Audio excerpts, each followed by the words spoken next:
crazy looking down almost everything here. If you start to look at it and analyze it, it is truly an artifact that's been worked. You can see modified edges on almost everything.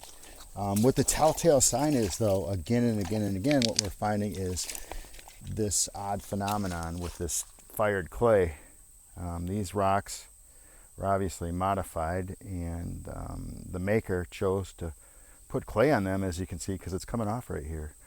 And it was put in an oven and fired because this survived a long time. After the glaciers retreated, the hills kind of, or the topography kind of sprang back, and then the artifacts started washing down this slope here, and they're all kind of piled up in here. So as you go in it and you start to dig through, they're just, like I said, everywhere.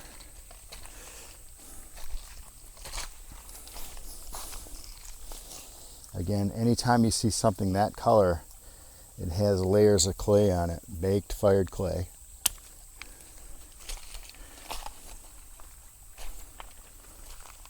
And I got a whole bag full of this stuff, and every time I come here I find more and more and more.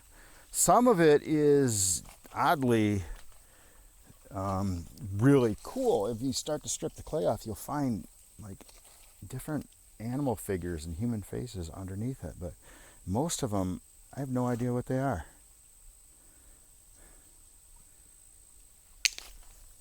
Clay, and it's not just clay. They're not just made out of clay. They're made out of rock, and then it's covered with clay. So there was a reason they were doing it.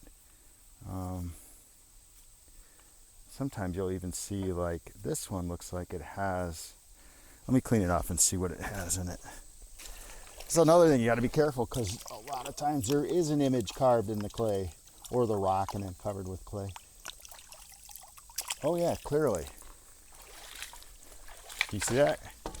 Now, if you look at it from this perspective, and that's like the head, and there's a notch there for the eye, and this is the common design you see out here, where this little indentation represents this part is a trunk. You can see how it was chipped away. See the mammoth motif? Very common here. I might keep that one. Undeniable. You find one that looks like an elephant or a mastodon. You know, it's all in my head. I'm definitely suffering from pareidolia. You find 5, 10, 15, and you kind of say, yeah, that's what they're doing. And it's not that hard to believe. These are ancient cultures that probably survived and lived on a diet rich in those type of animals, Ice Age animals. That's probably why they came here. They followed these big ass animals into North America. But the people that want to debate whether these are artifacts or not, feel free to debate me. But there goes a frog. Look at him, how big he is. Hi, little buddy. You're a little pretty frog.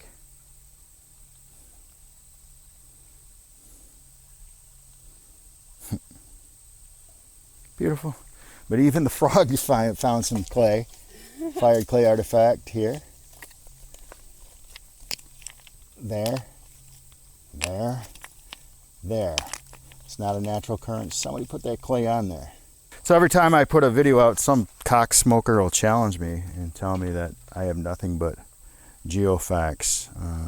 And I'm frankly tired of that. If they were here and had 2 brain cells, it would be easy for them to say, hey, yeah, there's something here. There's this reoccurring pattern over and over again of rocks that were chipped, that were flaked, that were modified, and then obviously this freaking clay is dead giveaway because they don't match typical artifacts in the North American archaeological paradigm. Does not discount the fact that they are artifacts. They are worked. So if you look at that, you'll see the primitive yet crude, primitive and crude human profile carved in that rock. Maybe. Not everybody has that ability. It takes years to develop that skill. But, I mean, once you get integrated into this type of archaeology, you'll see that these rocks all have this very unique pattern. They're anomalies. They stick out. They don't look like normal rocks. And you can tell you have an artifact without even seeing it, just by the feeling. And of course, in conjunction with other things, you kind of come to that same conclusion. Yeah, it's an artifact. Why continue to debate this and call us ignorant rather than get serious and study this stuff and figure out what freaking culture made this? That's what's interesting to me. Who were the people that made this stuff? When did they make it? You know, I realized clay, this is really cool, piece of clay, rock on clay. Clay didn't enter into North American archaeology until like 5,000 years ago with clay pottery, but this isn't clay pottery. These aren't pots. You know, look at this stuff. Something really interesting I want to point out too is some of the other things that I found today amongst the thousands of artifacts. This one will clean up particularly well. It's a fired clay on rock type of, whoever, I don't know which way to turn it, but that way it looks like a head and that way it looks kind of like a proboscidean.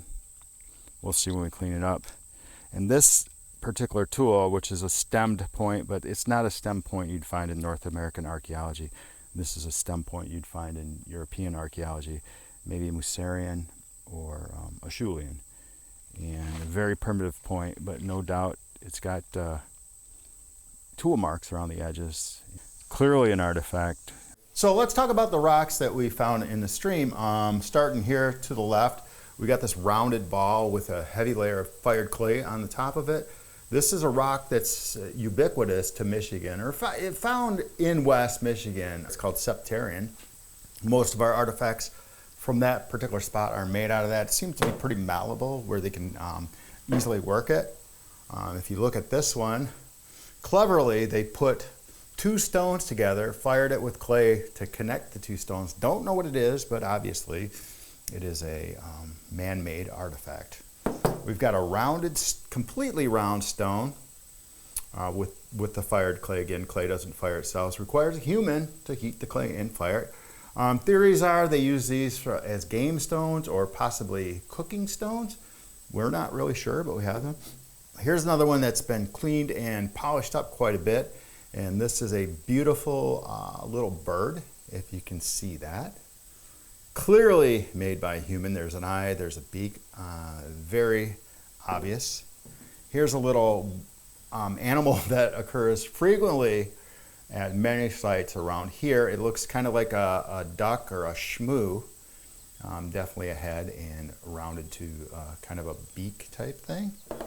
This one's not so obvious. On a close-up, you'll see the mammoth or mastodon tusk or trunk that extends down here. Some other fired clay objects, don't know what it is. It does have a big nodule on here that was attached in clay. This one's not made out of fired clay. However, you can see the fracturing pattern on the left, like you would see in old primitive arrowhead technology. And if you turn it the right way, there's a human face in this artifact as well. Here is one made out of the same type of rock, Septarian, and it is more of a bird-human profile. If you turn it like that, you can kind of see the human/bird if you go down the forehead, bill, or nose. Very smooth. Again, this rock appears to be soft and easy to work with. We did find several nodules of worked flint. Also, that type of material is used to make these, which is a human profile, very distinct. And again, many tools that aren't typical in North American archaeology, but you can tell they're tools, especially this one. Now this one is a very unique projectile point. It's a stemmed point, and it's very, very primitive looking, but it's more consistent with stuff you see in Paleolithic technology, like in Europe, associated with Neanderthal, Homo erectus, those type of primitive people. This looks like a bird of some sort. And again, many tools. Very thick, though it does have pressure flaking around it, and it does appear to be flint material.